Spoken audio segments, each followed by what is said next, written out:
Em cada curva de cada estrada, há um mistério que vive e muitos outros mistérios que meus colegas de trecho me contam. Esses causos eu te conto aqui. Olá, eu sou o Márcio Coxa, motorista, caminhoneiro, 35 anos de estrada. Vem comigo, hoje a viagem vai ser longa.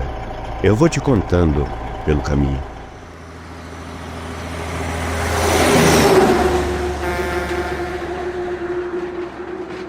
Para uma melhor experiência, separe um momento calmo, um ambiente tranquilo e use fones de ouvido.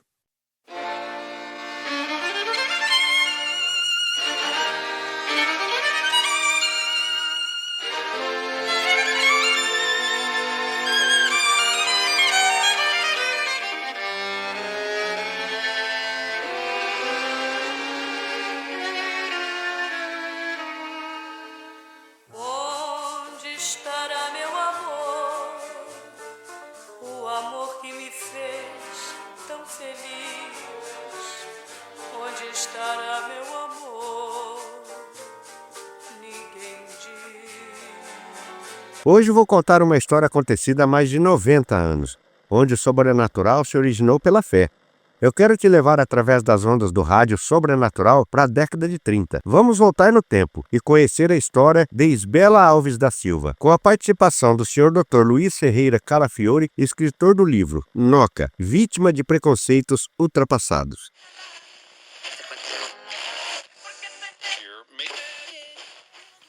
Sintonize o além com a Rádio Sobrenatural.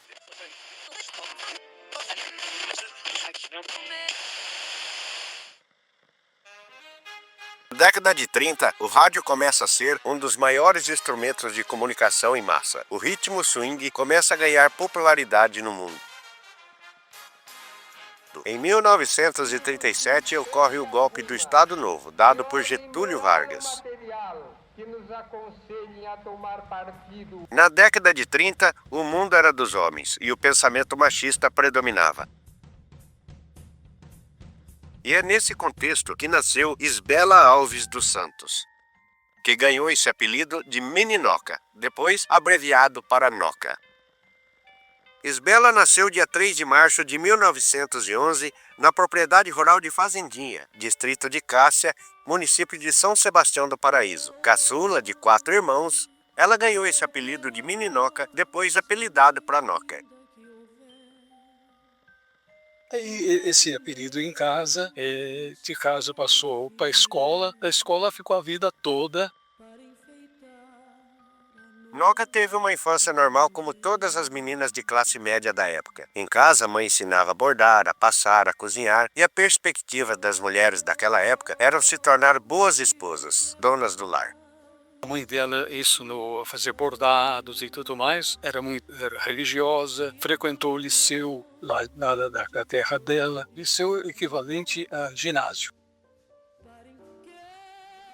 Ao completar 17 e 18 anos, Isbela se tornou uma moça linda e recatada, atraía olhares por onde passava, e não tardou para chamar a atenção do médico da cidade, o que viria a ser o seu primeiro namorado.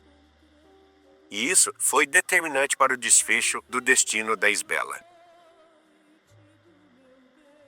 Ela foi seduzida com promessas de casamento e acontece então que ela contou para a mãe. Aí, nesse ponto, a mãe já tinha casado pela segunda vez porque o marido tinha morrido, o primeiro marido. Então ela contou para a mãe contou para o padrasto dela. Então ele disse não, ela não pode ficar em casa. Isso em 1928. Naquele tempo, a moral era, não que hoje não tenha moral, mas o conceito de moral era outro, mais rígido. Então ela, com seus 18 anos, ela foi seduzida pelo namorado. E então, aí ela foi, assim, por assim dizer, expulsa de casa. Naquele tempo, a moça que era seduzida ou se casava, ou ela ia para o meretrício, ou então ela suicidava.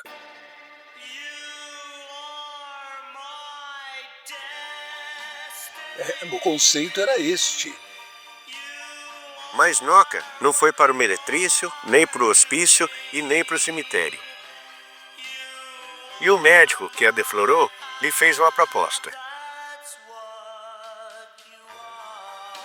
Então, esse namorado dela, então, disse, não, tá bom, eu vou arrumar uma pensão para você morar e eu vou visitá-la e custear as suas despesas. Então, ela veio, ele a trouxe aqui em Paraíso, ficou numa pensão com outras mulheres de vida fácil. Mas ela era muito recatada. Então, ele pagava as despesas dela e vinha um fim de semana.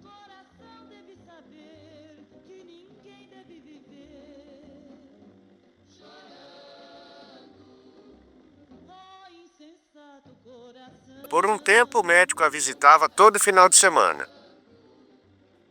Mas as visitas foram diminuindo, até não ir mais. As contas foram se acumulando, as despesas, e a Noca precisou arrumar outro namorado. E esse que era extremamente ciumento.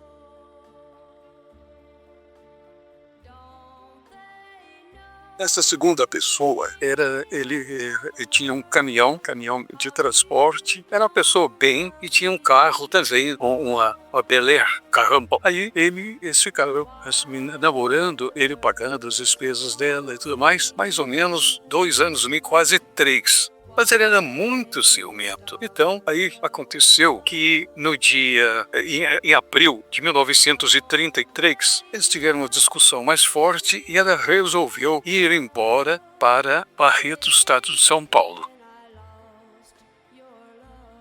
Aí ficou lá, mais quase um mês. Aí então ele ficou com saudade e telefonava para ela e tudo mais. E disse para ela voltar. Ele gostava dela e não ia fazer mais essas cenas de ciúme.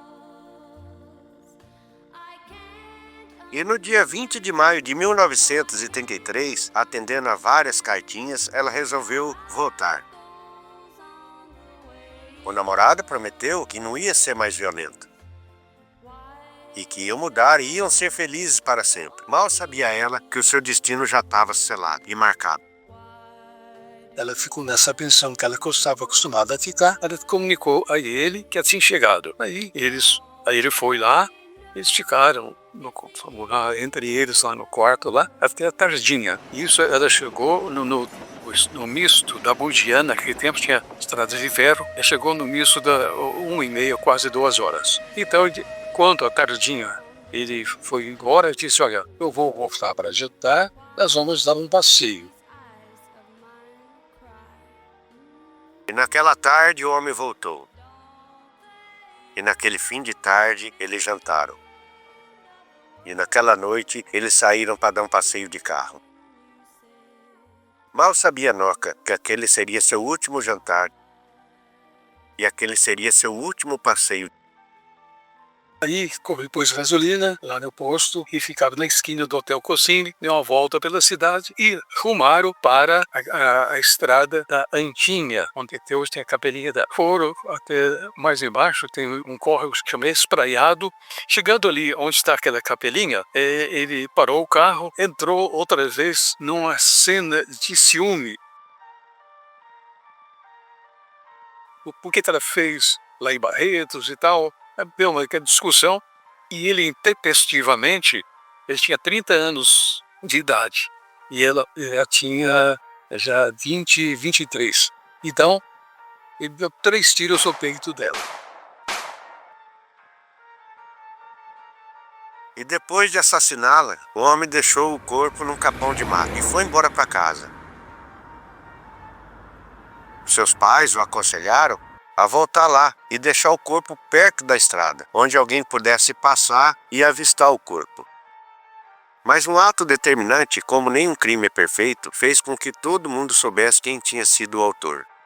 Ele deixou um casaco xadrez em cima do corpo. Casaco esse que todo mundo sabia quem era o dono, pois já tinham visto ele usando pela cidade por várias vezes. E isso foi uma prova do crime determinante para condená-lo. E na noite do assassinato, um grupo de jovens saiu de São Sebastião em direção a São Tomás de Aquino e viram pela estrada um corpo estirado, jogado à beira da estrada, com o casaco sobre o seu rosto. Pararam, tiraram o paletó, é a Noca, era conhecida, né? Era a Noca, e o paletó é do namorado dela. E vou avisar na delegacia de polícia. Aí avisaram na delegacia de polícia, Foi chamada a polícia, o delegado esteve no local, encaminhou o corpo até o necrotério e foi ligado para a mãe de Noca, onde ela veio de Cássia para enterrar a filha, de apenas 22 anos de idade. Quem fez o trabalho religioso naquele tempo era o Monsenhor Felipe. Ela foi sepultada numa cova rasa aqui em Paraíso.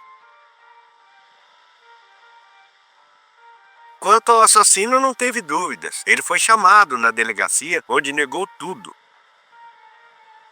Ele negou, disse não, mas todo mundo sabia. Ele passeou com ela, namorado dela há quase 3 anos. Ele nega todo o ocorrido e comportamento típico de todo agressor. Mas depois de 1 ano, o homem foi condenado a 24 anos de prisão. Mas aí o advogado dele achou o erro no processo, aí ele foi a segundo júri. No segundo júri, ele foi inocentado, porque não, ele agiu, ele não queria matá-la, ciúme. Mas a população na época não conseguia aceitar um resultado assim. Saíram nos jornais. Noca, a Marte do campo, brutalmente assassinada. A população compadecida começaram a visitar o local onde Isbela foi enterrada para rezar. Bem ali hoje, aonde à beira da estrada, onde tem a igrejinha de Noca, antigamente existia uma cruz cor-de-rosa, onde muita gente ia para rezar. Rezar pela alma da inocente Noca, da pura Isbela.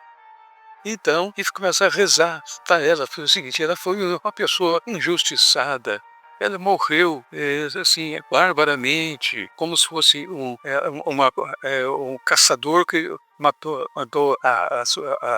o pássaro inocente. E afinal de contas é isso aí. E as pessoas começaram a pesar, fazer suas promessas e pedindo uma graça a Deus através da alma dela. Sintonize o além com a Rádio Sobrenatural. E o sobrenatural pode nascer através de um medo, de uma crença, ou também pela fé. Em 1943, o rico fazendeiro, seu Antônio Teófilo, fez ali, ao pé da cruz de Noca, um pedido, que se dessem certo os seus negócios, ele ergueria ali, na beira da estrada, onde Noca foi encontrada, assassinada brutalmente, ele ergueria ali, na beira da estrada, uma igreja, para que todos conhecessem e passassem a orar por ela. E os negócios deram certo. E assim foi vendo. Até o dia de hoje, tem pessoas que vão lá, rezam e pedem a intercessão dela junto a Deus, são válidos, tem fotografias, tem casos que são fotografias atestando a graça alcançada por intermédio dela. Então, tornou-se um oratório popular. Esta foi a história da linda meninoca, Isbela Alves da Silva, assassinada, humilhada, abusada e vítima de preconceitos ultrapassados e relacionamentos violentos, em uma época onde as mulheres não tinham voz, não eram amparadas. Esta é a história de Noca, que depois de assassinada foi abraçada pela mesma sociedade que a apedrejou.